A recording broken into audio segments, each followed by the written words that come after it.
what is the source of your love? Now, this is a very, very important question.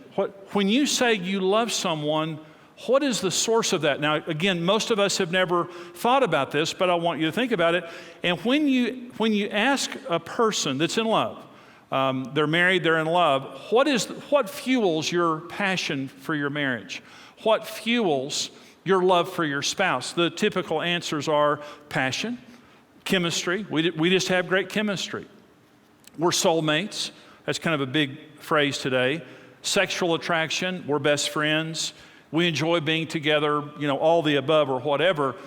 Is that when your love is the wrong source, life happens. Life happens. You may be just absolutely, totally, 100% crazy goo-goo in love, but life happens. Conflict, children, finances, job stress, hurts from our past, temptation and sins, mistakes, failures, hurtful words, taxes, bills, illness, in-laws, the devil, the world. All of that happens to us, and it drains our batteries. I mean, all of that's going to happen. Again, the marathon mentality says we have got to run this race in such a way is that we can endure whatever's coming. The sprinters don't think like that. The sprinters have a completely different mentality. And a lot of people who fail in marriage, they're sprinters who don't have a resource deep enough, a lasting resource to fuel their love long term. Karen and I didn't.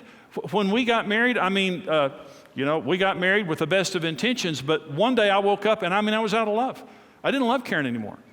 And if someone said, do you love your wife? I wouldn't have said it probably, I would have pretended. But I didn't love Karen anymore. I thought I'd made a mistake. She was the enemy. Karen was my enemy. And here was the thought in my mind. If she would change, our marriage would be healed. If she would change, our marriage would be so much better and our marriage would be healed. And a lot of people, a lot of you watching right now, wherever you're watching, is you have that thought in your mind. I can just tell you, I was wrong. I had a sprinter's mentality. I had a fear-based mentality. I was deceived. And I absolutely believed that I had married the wrong woman, I had made a mistake, and now I was stuck in a bad marriage. And so let me tell you the two wrong sources of love. And these are the two most common sources of love. So I'm asking you, what is your source of love? If you're going to make it in marriage, if you're going to make it for the next 61 years, like my mom and dad, you're going to make it for another 40 or 50 years, okay? What is your source of love? Here's the most common source of love for people who get married. My spouse. My spouse is my source of love. You make me feel good. I like the way that I feel when I'm around you. You fill up my love tank. I'm looking for love. I'm looking for acceptance. I'm looking for a soulmate. I'm looking for a best friend. Karen became my source of love. And let me say this now, it never works. The second horrible source of love is me. Karen, my feelings toward Karen are going to fuel my love, and if that's not enough, I'll just gut it up and I'll love her anyway. I'm my source of love, okay? Well, let me talk about this for just a minute. So Karen was my source of love, and what that means is I can't love you more than you're loving me. Now, I tell the story about when I played golf. I golfed all the time, I worked all the time, and it almost ruined our marriage. And the night that our marriage was healed, I gave up golf. But let me tell you about why I played golf. Let me tell you about just my emotional disposition at that time. I got saved a week before we got married, so I was a Christian. But I didn't know how to trust in God. I didn't know that. So Karen was my source of love. I wanted Karen to meet my needs. And so when we got married, she couldn't. Because only God can meet your deepest needs. See, people can't meet your deepest needs. Only God can. And when you don't trust God to meet your deepest needs, you automatically transfer the expectation of that on your spouse, and your marriage is set up for failure. It's a codependent relationship. In other words, your source is just simply the wrong source. It's not God, it's your spouse. So my source was Karen. Well, I need acceptance. That's one of the things I need. I need identity to feel like I'm somebody. I have all those needs, but here's the way Karen made me feel. She made me feel rejected. Because love is our greatest need, rejection is our greatest wound and our greatest fear. My greatest need is love, true love. And my greatest rejection or my greatest fear then, it's true for everyone. Well, so we were married, and I remember walking through the house, and I would say or do something, and what I was trying to do is to get a certain response from Karen. A smile, a look, her to jump on top of me and, passionately kiss me or whatever I was looking for.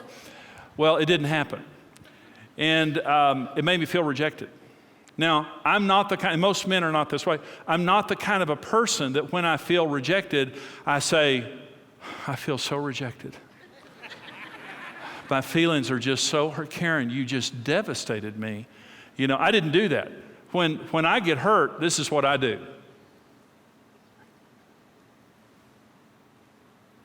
I set my jaw. I always tell them I'm getting upset because my jaw goes out. So I do.